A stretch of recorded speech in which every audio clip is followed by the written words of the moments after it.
tangan manusia. Di awal tadi sudah saya coba jelaskan sepintas. Kemajuan ilmu dan teknologi modern ternyata tidak selamanya punya dampak positif. Juga dia punya dampak negatif yang berakibat kepada kehidupan manusia sendiri. Satu contoh misalnya, sekarang ini kan orang mulai membuat apa yang disebut dengan rumah kaca. Kalau saudara berjalan melihat bangunan-bangunan tinggi, kan sudah ada yang seolah-olah semuanya ditutup dengan kaca. Memang di lain pihak akan mengurangi penggunaan sumber daya alam yang baku, tapi di lain pihak rumah kaca ini akan menaikkan suhu udara.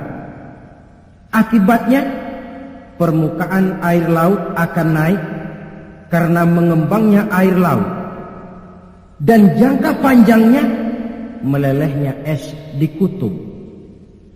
Akibatnya kota-kota yang berada di pantai-pantai yang rendah banyak mengalami erosi dan pencemaran air.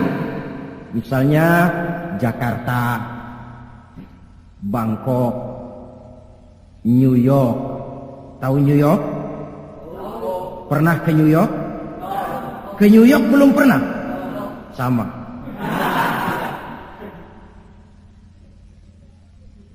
Lalu percobaan nuklir, taruh kata di bawah tanah, tapi efek negatifnya tadi saya katakan, rusaknya lapisan ozon di atmosfer sana, di daerah Antartika, yang akan menghilangkan perlindungan makhluk hidup terhadap sinar ultraviolet dari matahari. Akibatnya frekuensi penyakit kanker makin meningkat. Keperluan akan bahan bakar menyebabkan manusia menebangi hutan semrawut. Erosi timbul, banjir melanda. Di lain pihak gurun-gurun Sahara makin meluas. Sedangkan dunia, bumi yang kita tinggali ini bukan satu wujud yang tanpa batas. Bertebaran kerusakan di daratan dan di lautan akibat ulah tangan-tangan manusia sendiri. Kemajuan ilmu dan teknologi modern yang mengabaikan proses keseimbangan alam. Sunnatullah kata kita orang beragama, hukum alam kata orang sekuler, natural of law katanya bahasa kerennya. Akibatnya manusia sendiri yang merasakannya. Maka musibah-musibah yang datang ini teguran. Manusia, jangan terlalu mengeruk sumber daya alam. Hai manusia, sadar bahwa kemampuanmu terbatas. Hai manusia, ilmu dan teknologi itu merupakan sedikit sekali dari ilmunya Allah. Tidak wajar lalu meloncat menjadi angkuh dan sombong karena temuan-temuan yang didapatinya di dalam penelaahan ilmiahnya. Ini bencana musibah yang merupakan teguran. Atau di dalam satu masyarakat yang maksiatnya merajalela, yang ma'ruf jalan tapi yang munkar juga jalan. Artinya 50-50. Majelis taklim ramai, majelis judi pun makmur. Pondok pesantren hidup, tapi juga tempat-tempat maksiat berjalan. Keseimbangan ini memerlukan teguran. Dan teguran itu sesungguhnya tidak hanya dalam bentuk bencana alam, tapi juga secara pribadi yang ada dalam diri kita. Kalau kulit mulai keriput, teguran itu, awas kereta mau berangkat. Jangan tua-tua keladi nak, makin tua makin menjadi. Sadarlah diri.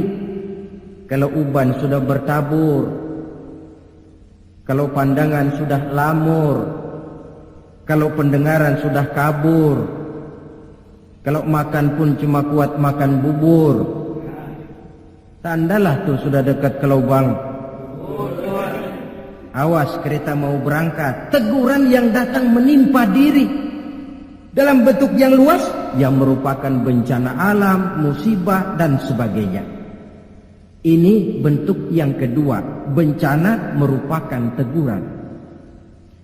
Bentuk yang ketiga, ada bencana itu, musibah itu yang merupakan azab dari Allah.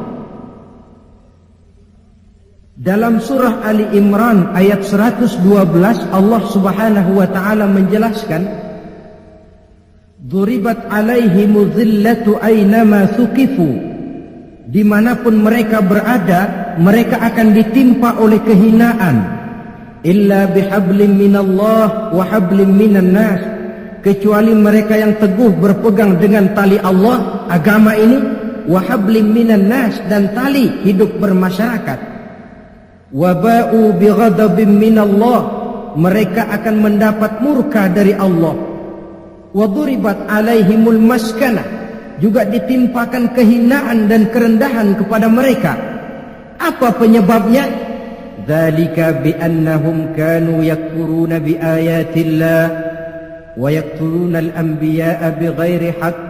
Dzalika bima 'asaw wa kanu ya'tadun. Ada 4 penyebabnya menurut Ali Imran ayat 112 ini.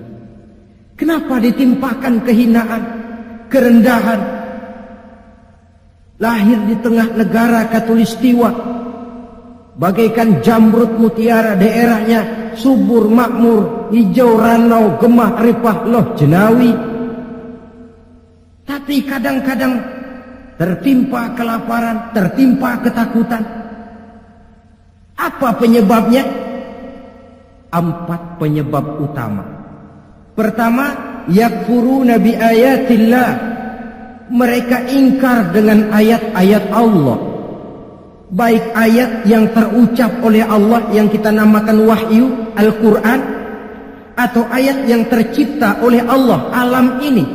Mereka ingkar. Mereka ambil manfaat dari alam. Mereka kuras alam. Tapi mereka tidak pernah syukur kepada Sang Pencipta alam. Kalau bahasa kasarnya kira-kira Tuhan kan jengkel. Bumi gue aja lu manfaatin gue nya, lu gak mau sembah. Ingkar, kafir kepada ayat Allah. Itu yang mendatangkan musibah. Dijelaskan dalam An-Nahl 112. وَضَرَبَ اللَّهُ مَثَلًا قَرْيَةً كَانَتْ آمِنَةً مُطْمَئِنَّةً. Allah memberikan satu contoh tentang kampung, kota, negara yang aman, tenang, tentram, damai,